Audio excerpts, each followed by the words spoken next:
ಎಲ್ರಿಗೂ ನಮಸ್ಕಾರಗಳು.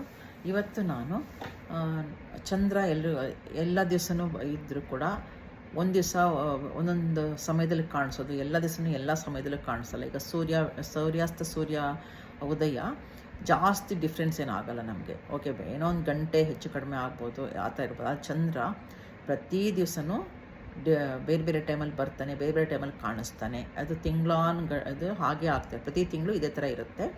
ಅದು ಯಾಕೆ ಅಂತ ಹೇಳಿದ್ರೆ, ಪ್ರತಿ ದಿವಸನೂ ಚಂದ್ರ 48 ನಿಮಿಷ ತಡವಾಗಿ ಹುಟ್ಟುತ್ತಾನೆ, ಹಿಂದಿನ ದಿವಸಕ್ಕಿಂತ ಕಾಣಿಸ್ತಾನೆ.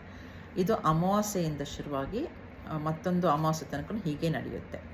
ಅಮಾವಾಸ್ಯೆ ದಿವಸ ಏನಾಗುತ್ತೆ, ಸೂರ್ಯ ಯಾವಾಗ ಉದಯ ಆಗುತ್ತೋ ಅದ್ರ ಜೊತೆಗೆ ಚಂದ್ರನೂ ಉದಯ ಆಗಿರ್ತಾನೆ. ಆದರೆ ಅವನಿಗೆ ಇನ್ನೊಂದು ಭಾಗ ಇರುತ್ತಲ್ಲ, ಅದು ನಮಗೆ ಕಾಣಿಸಲ್ಲ, ಬೆಳಕು ಕಾಣಿಸಲ್ಲ. ಹಾಗಾಗಿ ನಮ್ಗೆ ಜೊತೆಗಿದ್ರೂ ಆಗೋದಿಲ್ಲ. ಅಮಾವಾಸ್ಯೆ ಅಂತ ಇನ್ನೊಂದು ಹೆಸರು ಅಂದರೆ, ಅಂದರೆ ಹತ್ತಿರ, ವಾಸ ಅಂದರೆ ವಾಸವಾಗಿರೋದಂತ, ಅಂದರೆ ಸೂರ್ಯನ ಹತ್ತಿರ, ಅದಕ್ಕೆ ಅಮಾವಾಸ್ಯೆ ಅಂತ ಹೇಳ್ತಾರೆ. ಆಮೇಲೆ ಪ್ರಥಮ ದಿವಸ ಅಂದರೆ ಅಮಾವಾಸ್ಯೆ ಮಾರನೇ ದಿನ ನಮಗೆ ಕಾಣಿಸಲ್ಲ, ಚಂದ್ರನು ಕಾಣಿಸಲ್ಲ. ಅಷ್ಟು ಸಾಮಾನ್ಯವಾಗಿ ಕಾಣಿಸಲ್ಲ. ಏನಾದ್ರು ತುಂಬ ಕ್ಲಿಯರ್ ಇದ್ದರೆ ಏನಾದ್ರು ಕಾಣಿಸ್ಬೋದೇನೋ. ಅದು ಯಾಕೆ ಅಂದರೆ 48 ನಿಮಿಷ ಲೇಟು, ಅಂದರೆ ಸೂರ್ಯ ಅಸ್ತ ಆಗಿ 48 ನಿಮಿಷ ಅಷ್ಟೇ ಇರುತ್ತಾನೆ ಅವನು. ಅಷ್ಟರೊಳಗೆ ಸೂರ್ಯನ ನಮಗೆ ಇದು ಇರೋದ್ರಿಂದ ನಮಗೆ ಕಾಣಿಸಲ್ಲ.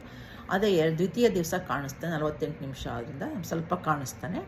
ಹಾಗೆ ದಿವಸನೂ ಚೇಂಜ್ ಆಗ್ತಾ ಹೋಗಿ 40 ನಿಮಿಷ ಆಗಿ ಹುಣ್ಣಿಮೆ ದಿವಸ 15ದಾಗ ಎಕ್ಸಾಕ್ಟಾಗಿ 12 ಗಂಟೆ ಇರುತ್ತೆ. ಅಂದರೆ ಯಾವಾಗ ಸೂರ್ಯಾಸ್ತ ಆಗುತ್ತೋ ಆವಾಗ ನಮಗೆ ಚಂದ್ರ ಉದಯ ಆಗ್ತಾನೆ. ಪ್ರತಿ ಸಲನೂ ಅವನು ಪೂರ್ವದಲ್ಲೇ ಆಗೋದು, ಪಶ್ಚಿಮದಲ್ಲೇನಾಗಲ್ಲ, ಪೂರ್ವದಲ್ಲೇ ಆಗೋದು.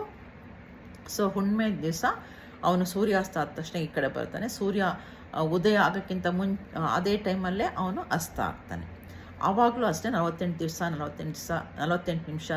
ನಿಮಿಷ ಲೇಟಾಗಿ ಹುಟ್ಟೋದ್ರಿಂದ ನಮಗೆ ಕೆಲವೊಮ್ಮೆ ಹಗಲು ಕೂಡ ಕಾಣಿಸ್ತಾನೆ. ಹಾಗಾಗಿ ಚಂದ್ರ ನಮಗೆ ಎಲ್ಲ ದಿವಸನೂ ಒಂದೇ ಕಡೆ, ಅದು ಒಂದೇ ಸಮಯದಲ್ಲಿ ಬರೋದಿಲ್ಲ. ಧನ್ಯವಾದಗಳು.